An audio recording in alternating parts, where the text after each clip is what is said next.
France 24, LCP, Public Sénat présente.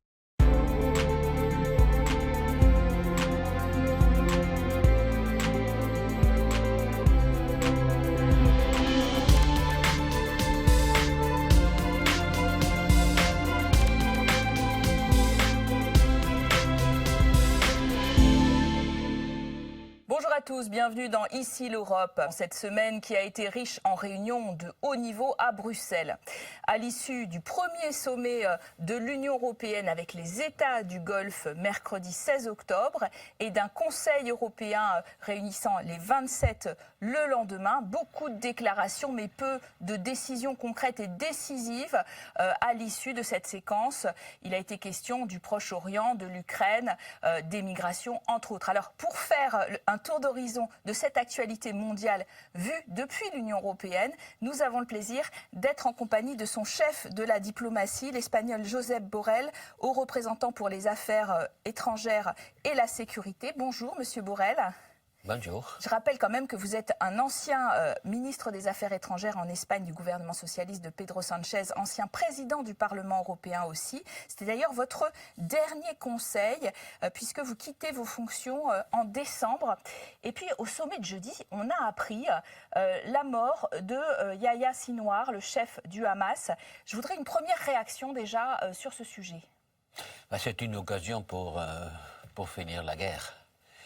C'est une occasion pour insister pour que les otages soient délivrés, et les cessez-feu, et qu'on puisse commencer à penser à des solutions basées sur la recherche de la paix. C'était le chef de cet acte terroriste il y a un an. Pendant un an, Israël a attaqué la bande de Gaza en essayant de les trouver. Il a trouvé la mort. Il reste encore une centaine de personnes, otages, qui sont encore arrêtés. Il y a derrière plus de 40 000 morts. C'est le moment de dire assez, regardons dans le futur, lançons un procès politique pour trouver la paix entre les Israéliens et les Palestiniens. Justement, d'ailleurs, je le rappelais en introduction, Josep Borrell, l'Union européenne a organisé son premier sommet avec les États du Golfe, dans l'espoir aussi de s'appuyer un peu sur eux pour peser sur la région. Est-ce que pour vous c'est une réussite ? Oui, parce que je cherche depuis longtemps que les Européens et les Arabes travaillent ensemble pour cette paix, pour ce processus de paix. Et à l'Assemblée générale des Nations unies, à New York, on avait réussi à lancer un processus pour faire réalité l'État palestinien. Implementation, la mise en œuvre de l'État de la Palestine, qu'on proclame depuis 30 ans que c'est le but de la communauté internationale. Oui, les Arabes sont venus, pas tous les Arabes, les pays du Golfe sont venus à Bruxelles. On a fait le premier sommet entre les Européens et les pays du Golfe. Et je pense que la volonté de travailler ensemble entre ces deux régions est là. Donc, profitons de la circonstance. Quand même, Josep Borrell, on note que l'Union européenne est la première contributrice de la région, en particulier pour la Palestine. Les 27 sont pourtant démunis lorsqu'il s'agit de peser au Proche-Orient. Est-ce que c'est parce qu'ils se sont désengagés, qu'ils sous-traitent finalement leur diplomatie aux Américains, ou est-ce que c'est parce qu'ils sont trop divisés ? Ou les deux. Malheureusement, je dois le reconnaître, parce que c'est une réalité évidente, parmi les 27, il y a des positions très différentes vis-à-vis de ce conflit-là.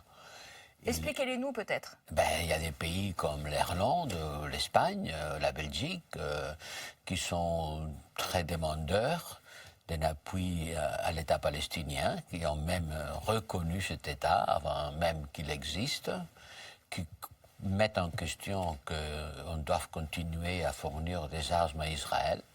Et de l'autre côté, il y en a d'autres, comme peut-être l'Allemagne, l'Autriche, qui sont au contraire absolument décidés à continuer à fournir de l'aide militaire à Israël sous les motos qu'il faut qu'Israël puisse exercer son droit à la défense. Ce que personne ne conteste, ça tout le monde est d'accord. Le problème c'est quelles sont les limites du droit à la défense. Parce que les droits à la défense, comme tous les droits, ont des limites. Et les limites, c'est les droits humanitaires. Alors quand on voit ce qu'on voit de la destruction de Gaza, la question est pertinente. Est-ce que les droits à la défense s'exercent dans les limites de ces droits ou pas? Et là, vous aurez des opinions différentes. Alors, on va parler du deuxième grand dossier, finalement, de ce Conseil européen, à savoir l'Ukraine. Les Européens se sont penchés sur ce conflit. Joseph Borrell, qu'est-ce que vous avez pensé, dans un premier temps, d'ailleurs, de ce plan de victoire présenté par Volodymyr Zelensky? Il est tout à fait logique. L'Ukraine veut gagner la guerre. L'Ukraine veut récupérer les territoires que la Russie a occupés. Et pour ceci, il a besoin de notre aide. Et le but final de l'Ukraine, c'est faire partie de la communauté occidentale. Et ça veut dire être membre de l'Union européenne et aussi membre de l'OTAN. Mais pour ceci, pour gagner la paix, il faut d'abord gagner la guerre. Et elle nous demande de l'aide.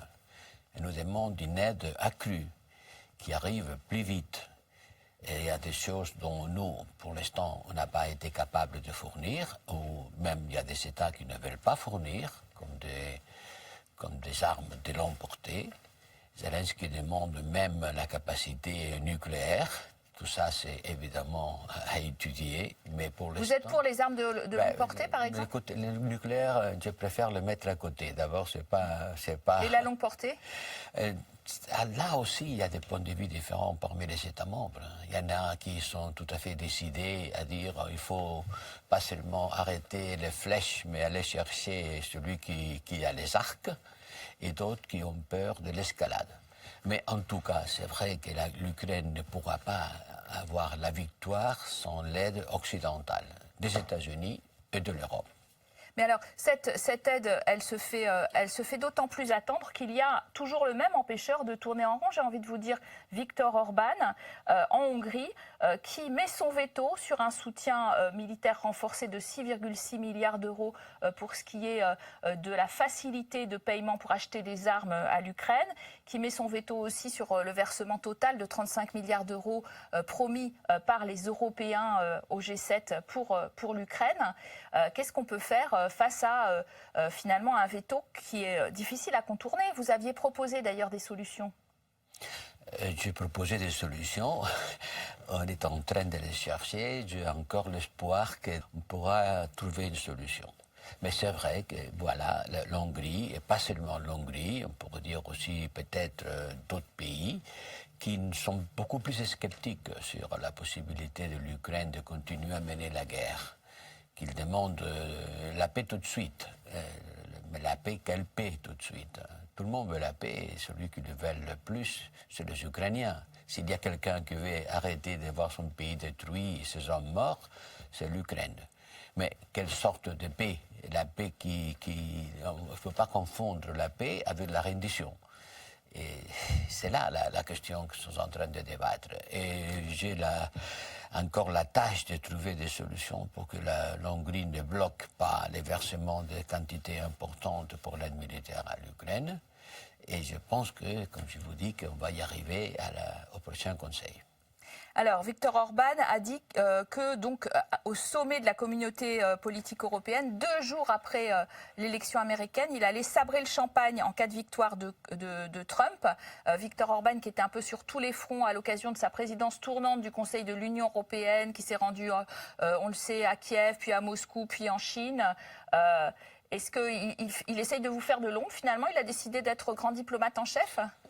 Vous savez, les États membres de l'Union, chacun reste maître de sa politique étrangère. Chacun a la sienne. Et on veut en bâtir une qui soit commune.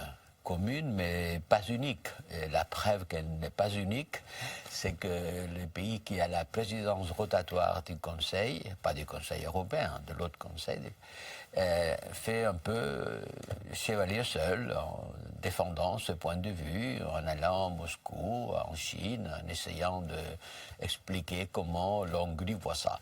il y a une certaine confusion entre le rôle d'un pays, l'Hongrie, la présidence du Conseil, mais la confusion n'est pas là parce que la présidence du Conseil n'a pas de compétences en la politique extérieure de l'Union. Elles ont été transmises aux représentants. Ça, c'est difficile de comprendre pour le commun des gens, mais il faut le savoir. La présidence rotatoire n'a pas de compétences en politique étrangère, donc M. Orban peut dire ce qu'il veut en tant que président de l'Hongrie, au Premier ministre de l'Hongrie.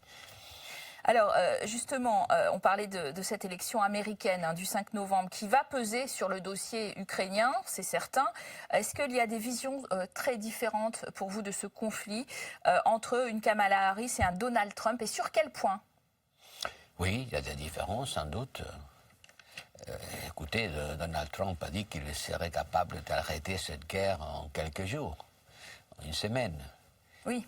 Oui. Et alors, vous le croyez? Vous pouvez imaginer comment on peut arrêter une guerre dans une semaine.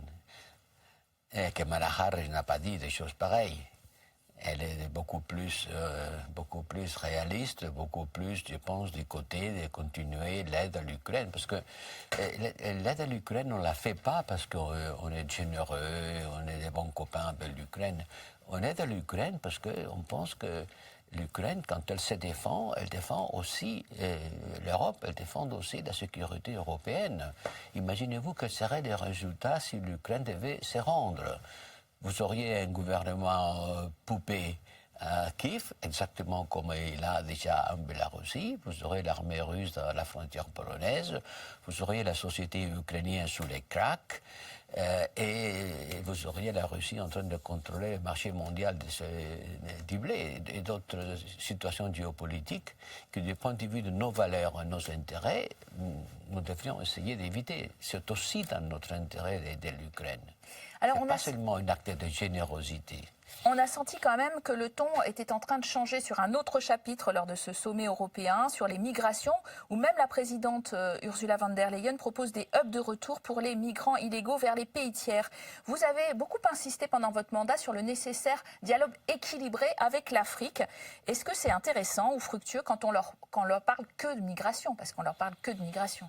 C'est une grande erreur des Européens, et je pense qu'il y a des approches que je ne partage pas, de voir l'Afrique seulement sous les yeux d'un continent qui a un excédent démographique, c'est-à-dire de la migration. L'Afrique, c'est beaucoup plus que ça. L'Afrique, c'est un continent énorme, varié. Oui, qui a une dynamique démographique bien plus puissante que la nôtre. Nous sommes dans un hiver démographique. Ils ont une jeunesse qui cherche un avenir. Mais penser que l'Afrique, c'est seulement une menace parce qu'il y a des mouvements migratoires et oublier sa dynamique économique et sa capacité de produire tout ce qu'il nous faut, à commencer par les matériaux critiques, son rôle géopolitique dans le monde aujourd'hui, c'est un aveuglement. Nous, Européens, nous ne pouvons pas regarder seulement l'Afrique sous les yeux de la migration. Et encore, la migration, il faut savoir qu'on en a besoin. Alors la migration, pour l'instant, c'est vrai qu'on voit un durcissement, une Europe qui a beaucoup basculé plus à droite lors des dernières élections européennes. Et donc, ça a été suivi d'ailleurs par aussi des élections dans les pays européens qui voient des victoires de la droite plus radicale.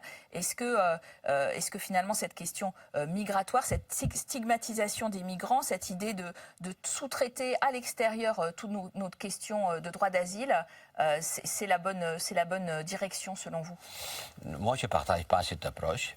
Je suis un homme de gauche.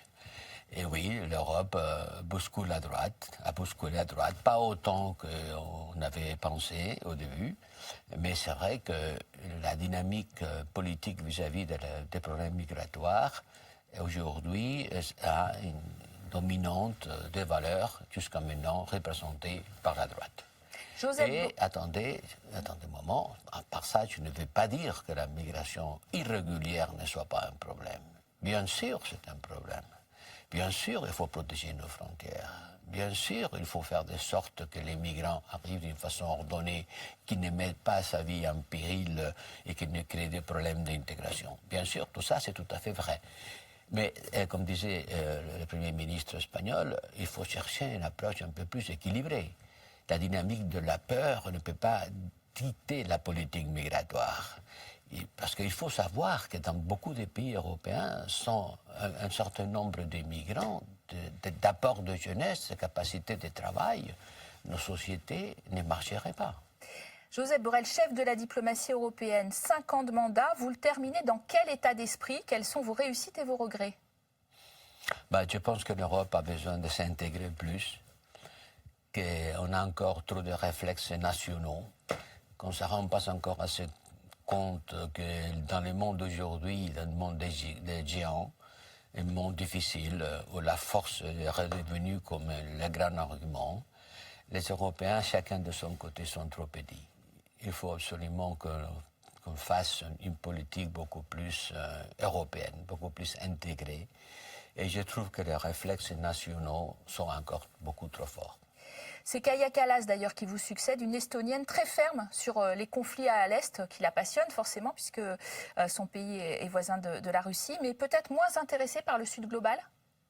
Je ne pense pas qu'elle soit plus ferme que je l'ai été vis-à-vis des conflits dans l'Est. Je pense que j'étais aussi ferme qu'il fallait l'être. Mais ce conflit est un conflit existentiel pour l'Europe. Sans doute, ce n'est pas le seul auquel il faut faire face.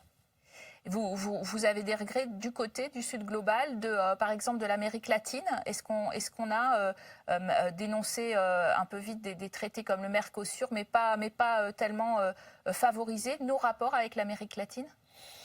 Moi, je fais un grand effort pour mettre l'Amérique latine dans l'écran radar de l'Union européenne. Elle n'existait pas, ou presque. Et maintenant, on se rend compte que c'est un géant économique aussi, et qu'on a un grand intérêt à avoir avec l'Amérique latine des rapports beaucoup plus forts que des rapports historiques et culturels qui, dans certains pays, sont très importants et dans d'autres moins importants. Et je pense qu'on pourrait signer cet accord Mercosur, qu'on discute depuis une vingtaine d'années. En tout cas, aujourd'hui, l'Amérique latine est beaucoup plus présente, pas seulement en tant qu'un problème politique, mais en tant qu'une réalité économique qu'on ne peut pas la négliger. Merci Josep Borrell d'avoir été notre invité aujourd'hui. Merci à vous de nous avoir suivis. Restez en notre compagnie à suivre le débat de France 24 et la chaîne parlementaire qui traite de la voiture électrique et de la Chine. C'est tout de suite le débat. Bienvenue à Bruxelles dans ce Parlement européen qui espère que nous pourrons tous bientôt carburer à l'électrique sans l'aide trop appuyée des Chinois. En effet, la voiture électrique est l'un des enjeux majeurs pour l'Europe de sa lutte contre le réchauffement climatique, mais elle ne doit pas se faire au détriment de son indépendance industrielle. Or, les constructeurs européens ont pris du retard face aux Chinois qui bénéficient de subventions à hauteur de 21% de leur chiffre d'affaires, ce qui leur permet de proposer des modèles moins chers. Inquiétude. La part de marché des véhicules fabriqués en Chine est passée de 12% à près de 25% en 4 ans, et cela pourrait grimper encore davantage en flèche. Oui, et en réaction à ce marché faussé, la Commission européenne a annoncé que les importations de véhicules électriques chinois se verraient imposer une surtaxe allant jusqu'à 36%, en plus des 10% déjà existants. Cela reste beaucoup moins que les États-Unis qui imposent désormais des droits de douane de 100%. Une décision européenne que n'ont pas réussi à bloquer les pays les plus réticents, Allemagne, Slovaquie, Slovénie, Malte et Hongrie, autant de pays qui craignent des représailles chinoises sous la forme de taxation intempestive sur les secteurs automobiles, agricoles et alimentaires européens. Alors pour en débattre aujourd'hui, nous sommes en compagnie de 2 députés européens. Estelle Keulemans, bonjour. Vous êtes député socialiste belge de la commission emploi, et Christophe Grudler, eurodéputé français du groupe Renew, membre de la commission industrie au Parlement européen. Bonjour. Alors, Monsieur Grudler, c'est une mesure que vous défendez, cette taxation supplémentaire sans restriction, taxation sur les voitures électriques chinoises? Bien oui, évidemment. Je veux dire, il faut qu'on défende nos bases industrielles automobiles européennes. Je rappelle quand même que c'est 7% du PIB de l'Europe, c'est 2,4 millions de salariés de la filière automobile en Europe, et donc on doit arrêter d'être naïf. Et on doit savoir se défendre. Et le fait de taxer, surtaxer, peut-être vont dire certains, les voitures chinoises qui arrivent dans des conditions qui ne sont pas conformes au marché européen, puisque les subventions d'État là-bas leur permettent de venir ici avec des prix moins chers, mais artificiellement moins chers. Donc on ne se bat pas à armes égales. Donc on taxe et au moins, comme ça, on est à armes égales au coût réel de production de ces véhicules. Estelle Coleman, ces droits de douane ne font cependant pas l'unanimité en Europe. Notamment, les Allemands y étaient réticents et s'en inquiètent. Pourquoi, selon vous ? C'est là qu'on voit qu'effectivement, on ne se trouve pas face à des divergences d'opinion au niveau des groupes politiques, mais plutôt au niveau géographique. Vous citez les Allemands parce qu'effectivement, eux, aujourd'hui, exportent pas mal de véhicules de luxe vers la Chine et ont peur de mesures de rétorsion à ce niveau-là. Voilà, donc au sein du groupe S&D, donc, qui est le mien, il n'y a effectivement pas unanimité, mais d'un autre côté, en tout cas pour une grande partie dont je fais partie Scholz, aussi. je le précise, social-démocrate, et c'est lui qui véritablement a essayé de former une coalition contre cette taxation des véhicules électriques chinoises. Et ça n'a pas fonctionné parce que je pense aussi qu'il est vraiment temps de prendre des mesures pour jouer à armes égales aussi avec un pays, notamment comme la Chine, qui aujourd'hui produit, même pas à bas coût, je veux dire, pas au prix réel, ces voitures et les exporte vers l'Europe. On a aussi un peu parfois le même problème avec des produits qui sont, par rapport aux États-Unis, qui ont mis sur pied notamment ce qu'on appelle le pacte pour la réduction inflatoire, où là aussi les entreprises américaines ont été méchamment subsidiées. Donc voilà, ce sont des problèmes qui risquent de se poser à d'autres niveaux géopolitiques uniquement avec la Chine. Alors devant votre Parlement européen, la semaine dernière, le commissaire chargé du commerce, Valdis Dombrovskis, a défendu cette idée des taxes. Écoutons-le tout de suite. En parallèle des taxes provisoires que nous imposons, nous avons engagé d'intenses négociations pour chercher une solution. Cette solution, qui pourrait consister en des hausses de tarifs, devrait avoir les mêmes effets que les taxes. Elle devrait éliminer les effets pervers des subventions étatiques dont la réalité est aujourd'hui établie. Je veux insister sur le fait que le but de nos mesures de défense commerciale n'est pas de fermer des marchés, mais bien de rétablir une compétition équitable. Alors Christophe Grudler, donc au terme d'une enquête, les contrôleurs européens ont établi ces subventions étatiques en Chine. Ce sont des pratiques interdites en Europe, c'est de la concurrence déloyale pure et simple. C'est totalement de la concurrence déloyale. Et maintenant, on s'est doté au Parlement européen d'un outil de lutte contre les subventions étrangères illégales. On a ouvert 4 enquêtes, 2 sur du photovoltaïque, 1 sur l'éolien, 1 sur du train en Bulgarie. Et le simple fait d'ouvrir des enquêtes, en fait que les Chinois ont retiré 2 réponses à des appels d'offres. C'est la preuve que ce sont de bons outils. Mais je voudrais rebondir sur ce qu'a dit M. Dombrovskis.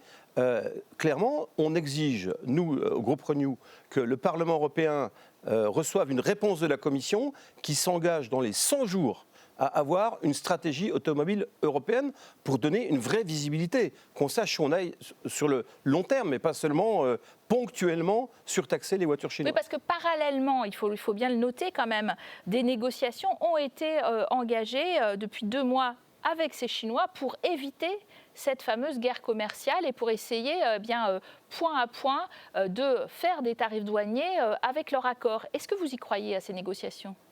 C'est clair qu'en tout cas jusqu'au 1er novembre, c'est-à-dire date d'entrée en vigueur de cette nouvelle fiscalité par rapport aux voitures chinoises, la Commission va essayer de tout faire effectivement pour éviter cette surtaxation. Le seul souci, c'est qu'on revit un petit peu l'épisode des panneaux solaires chinois des années 2013, où effectivement, à l'époque, et notamment Mme Merkel, à l'époque aussi, avait tapé du poing sur la table pour éviter cette surfiscalité des panneaux solaires chinois. Et qu'est-ce qui s'est passé ? C'est que ça n'a pas été mis en œuvre, des mesures un peu, en tout cas protectionnistes, ont été mises sur pied, mais pas en tout cas une surfiscalité. Et qu'est-ce qu'on observe aujourd'hui ? C'est que la plupart des panneaux solaires qui sont installés en Europe, il n'y a en tout cas que 3% des panneaux solaires installés en Europe qui sont produits en Europe. Et donc vraiment, ce précédent-là doit nous montrer qu'aujourd'hui, il est important de taper du poing sur la table par rapport au secteur automobile. On pourra y revenir, c'est 14 millions d'emplois, directs et indirects, notamment au niveau de l'automobile en Europe. Et il est plus que temps de relocaliser cette industrie, en tout cas de la stabiliser et véritablement, en tout cas, puisque au moment du Covid, on avait dit qu'il fallait une autonomie stratégique sur justement des secteurs aussi stratégiques que celui-là. C'est important justement de soutenir notre économie et notre industrie automobile. Mais pardon, mais on apporte déjà des réponses à tout ça. Sur le photovoltaïque, il y a une nouvelle alliance européenne du photovoltaïque qui est destinée aux entreprises européennes pour qu'elles puissent lutter à armes égales. Donc on fait vraiment des efforts. Je pense qu'il faut le souligner parce qu'on croit que l'Europe, c'est open bar, tout le monde peut venir chez nous alors qu'on ne peut pas aller chez les autres. Non, je veux dire, grâce au commissaire Breton, notamment dans la dernière mandature, on a pris des mesures très strictes sur ces questions d'alliance européenne, alliance industrielle, pour que l'industrie retrouve toutes ses lettres de noblesse en Europe. Mais on s'est peut-être protégé trop tard. Aujourd'hui, seulement 3% des panneaux photovoltaïques sont produits en Europe. Il ne faut pas faire la même erreur avec l'automobile. Mais oui, absolument, absolument. Et les panneaux photovoltaïques, c'est pareil, c'est de la subvention directe chinoise qui fait qu'ils viennent pas cher. Et une fois qu'ils auront tué nos entreprises européennes, ils viendront avec des panneaux 3 fois plus chers. On n'aura plus d'alternative. Donc c'est pareil que pour l'automobile. Donc c'est bien ce que je dis. Il y a effectivement un souci et il est temps d'agir maintenant. Absolument, mais c'est pour ça qu'on a déjà des outils qui sont prêts, maintenant qui ne demandent plus qu'à être appliqués. On a déjà réagi, c'est ça que je veux dire, et il faut parfois quelques mois, quelques années des fois, pour que les effets se fassent directement ressentir. Alors Christophe Godler, sur les risques de représailles qui sont sérieux de la part de la Chine menace des taxations des voitures thermiques de plus de 2,5 litres de 25% et de taxer les cognacs, ce qui évidemment fait hurler les Français. Il faut s'en inquiéter ? Alors, je suis très attaché aux vins spiritueux, comme à tous les secteurs économiques, bien évidemment, mais je pense que quand on est dans un rapport de force, c'est le plus faible qui perd. Donc, moi, je dirais aux producteurs de vins spiritueux, faites-nous confiance, on est dans un rapport de force. On n'est pas comme un funambule qui, au bout d'un mètre, se demande s'il ne va pas tomber du fil, parce que là, il va tomber. Et donc, il y a un rapport de force. C'est clair, il y a des menaces de représailles sur les vins spiritueux. Si on montre qu'il y a une vraie inquiétude en Europe, ben ils vont continuer, ils vont en faire plus.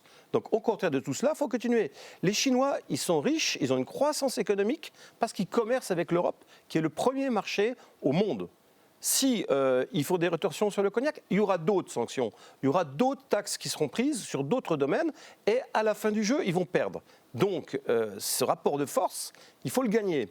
Et ce n'est pas en étant trop inquiet publiquement qu'on va y arriver. En attendant, sur ce qui est de la construction, ils sont dans un rapport de force, une dynamique un peu vertueuse aussi, les Chinois, il faut le dire, parce que vous, en Belgique, Madame Keulemans, vous avez un exemple éclatant du décrochage européen. L'usine Audi de Forest, qui emploie 3000 personnes à la fabrication de modèles haut de gamme de voitures électriques, va fermer l'an prochain. Et comment vous expliquez les causes profondes de ce naufrage ? Bien, ici, c'est pour une délocalisation au Mexique. C'est-à-dire que les voitures qui aujourd'hui sont produites sur le sol européen, demain seront produites au Mexique. Alors on pourrait se dire c'est parce qu'en fait c'est pour approvisionner en Audi électrique et de haut de gamme le marché américain. Non, parce qu'une grande partie de ces voitures après vont revenir, au moins 25% vont revenir vers l'Europe. Donc c'est extrêmement problématique et c'est justement le cas de figure dont on parle ici. Il ne suffit pas d'ailleurs de faire des guerres économiques, qu'elles soient vis-à-vis des États-Unis, qu'elles soient vis-à-vis de la Chine. Il faut surtout au niveau européen prendre notre destin en main et avoir, comme ça a été dit tout à l'heure, avoir un vrai plan d'autonomie stratégique et de réindustrialisation. On ne peut pas lutter point à point par rapport aux questions de prix, mais il faut vraiment demain, dès que cette commission est mise en place... On ne peut pas subventionner comme les Chinois. Nous, en l'occurrence, on serait hors jeu aussi des règles de l'Organisation mondiale du commerce. Alors, ce n'est pas vraiment l'objectif, mais il faut vraiment soutenir, notamment par la recherche, notamment sur la question de la fabrication des batteries, parce que d'une manière ou d'une autre, même si demain on apporte moins de voitures chinoises en Europe, il y a toujours le problème des batteries, puisque plus de 99% des batteries sont toujours fabriquées en Chine aujourd'hui, ou en tout cas une grosse partie des composants. Donc il faut vraiment développer la technologie, l'innovation ici, et c'est ça qu'il faut vraiment soutenir. C'est vraiment un plan industriel global au niveau européen. Par contre, l'autre aspect, c'est que peut-être justement cette taxation des voitures chinoises va peut-être faire en sorte que même les Chinois vont venir produire leurs voitures ici, chez nous. À un moment donné, sur le site d'Audi, il en était question qu'un producteur de voitures chinoises pouvait, ou en tout cas un assembleur, allait venir effectivement être actif sur le sol européen. Et ça, c'est peut-être l'aspect vertueux aussi de cette fiscalité qui rentre en application à partir du mois prochain. Alors Christophe Godler, sur cette question de compétitivité de l'industrie automobile européenne, on a parlé des Chinois, mais l'Europe a aussi des problèmes à régler. Il y a des problèmes de coût d'énergie, des problèmes de coût de main-d'œuvre, des problèmes d'innovation. Comment est-ce qu'on redresse la barre dans cette compétition ? il y a énormément de choses à faire. Donc effectivement, la stratégie de la Commission va nous permettre déjà de voir un peu plus clair. Mais il est clair que le passage à l'électrique, quand vous êtes un moteur diesel à 280 pièces et que vous faites un moteur électrique à 35 pièces, c'est clair qu'il n'y a pas besoin de la même main-d'œuvre. Et donc on sait qu'il va y avoir des pertes d'emplois importantes pour le passage à l'électrique dans l'industrie automobile. Et donc il faut tout de suite accompagner cela. Et chez Renew, nous avons proposé la création d'un fonds de transition juste automobile qui permettent d'aller aider les territoires là où l'automobile est la plus représentée pour obtenir une diversification économique, par exemple. La lutte contre la concurrence déloyale, on en a déjà parlé, il faut vraiment le faire.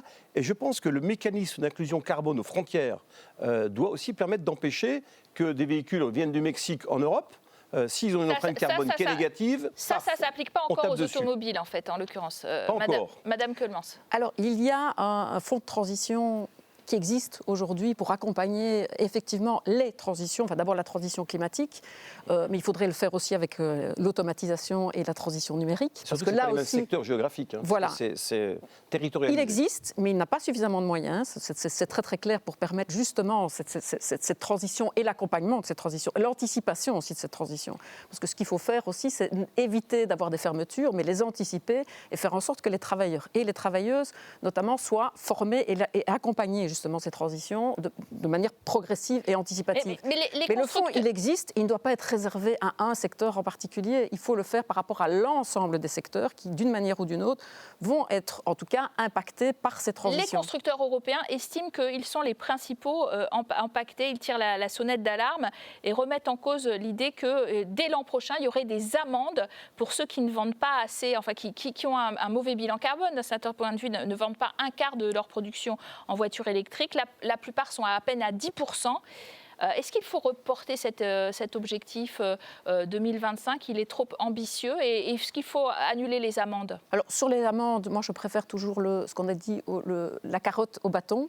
C'est-à-dire qu'il vaut mieux, effectivement, soutenir, et surtout un secteur qui, aujourd'hui, est en crise. Je pense qu'il faut pouvoir le dire. C'est l'ensemble du secteur européen automobile qui est en crise. Il n'y a pas que l'Allemagne, pas qu'Audi. On sait que Stellantis ou d'autres groupes sont en difficulté aujourd'hui. Mais par contre, ce qu'il faut vraiment, vraiment faire, c'est plutôt que d'imprimer des amendes, ou d'appliquer des amendes, c'est d'aider ces secteurs demain et de surtout avoir une voie tracée. Donc remettre en question les objectifs qui ont été pris dans le cadre du Green Deal, c'est quelque chose qui n'est pas, à mon avis, bon et que d'ailleurs le secteur et les travailleurs ne demandent pas. Alors, il est clair que pour l'industrie, il faut des signaux de long terme. Voilà. On ne peut pas changer tous les 4 matins la réglementation en fonction des humeurs, des majorités politiques d'un jour qui ne sont pas celles du lendemain. L'industriel, il veut de la visibilité sur le long terme. Donc, il y a un objectif pour l'instant qui est 2035, les voitures électriques. Beaucoup investissent en recherche et développement pour des batteries plus efficaces, pour des voitures plus efficaces, pour des véhicules autonomes. Il y a plein d'innovations qui se prennent et il faut pouvoir garder ça. Et des amendes dès l'année prochaine. Mais les amendes, par rapport au CO2. Je suis contre les amendes parce que ce que je pense, c'est que s'il faut garder l'objectif stratégique de long terme, d'un point de vue tactique, il faut être capable de s'adapter sur les étapes intermédiaires tout en gardant le même objectif final pour que sur les étapes intermédiaires, on aide. On ne peut pas rendre les industriels de l'automobile responsables du fait que le marché s'est écroulé, qu'il n'y a plus de ventes. Les gens n'achètent plus. Est-ce que c'est de leur faute à eux ? Pas forcément. Vente de véhicules électriques recule effectivement en France, mais aussi en Allemagne, par exemple, moins 25% depuis le début de l'année. La France n'est pas le plus mauvais élève. On a quand même plus de voitures électriques en France que dans d'autres pays. Tout à fait, mais ça patine, disons. Et en Allemagne, ils ont arrêté les aides, notamment à la conversion, et il y a une chute brutale des ventes de voitures électriques. Est-ce que, dans ces conditions, l'objectif de 2035 est encore réalisable ? Alors, on a une clause de revoyure qui est prévue d'ici quelques temps. On va regarder si c'est vraiment réalisable ou s'il faut peut-être le décaler de quelques années. Mais toujours est-il qu'aujourd'hui, il faut vraiment s'engager dans cette voie-là. Il n'y a pas d'autre choix. Je prends toujours l'exemple. Vous savez, quand les moteurs à explosion sont nés en 1905, quand les taxis parisiens sont devenus à moteur thermique, vous aviez les conducteurs de fiacres qui se sont mis en grève, les voitures à cheval, parce qu'il fallait interdire la voiture à moteur thermique. Bon, on a vu que finalement, c'est ceux qui sont restés à la voiture à cheval qui n'ont pas survécu. Sortie et maintenant, du la nouvelle thermique en mutation, c'est 2035, l'électrique. en un mot. Et il faut y passer. Alors, sortie du thermique en 2035, mais un accompagnement, notamment, on sait que aussi les infrastructures ne sont pas suffisantes, parce qu'on parle des voitures, mais il faut pouvoir aussi les recharger d'une manière ou d'une autre. Les infrastructures sont insuffisantes et l'accompagnement social aussi, et le coût de ces voitures. Donc ça, je pense que l'Europe a des choses à faire à ces niveaux-là. Merci à tous les deux d'avoir très bien illustré ce débat sur la voiture électrique et l'Europe. Bonne suite de programmes sur nos deux chaînes. À très bientôt.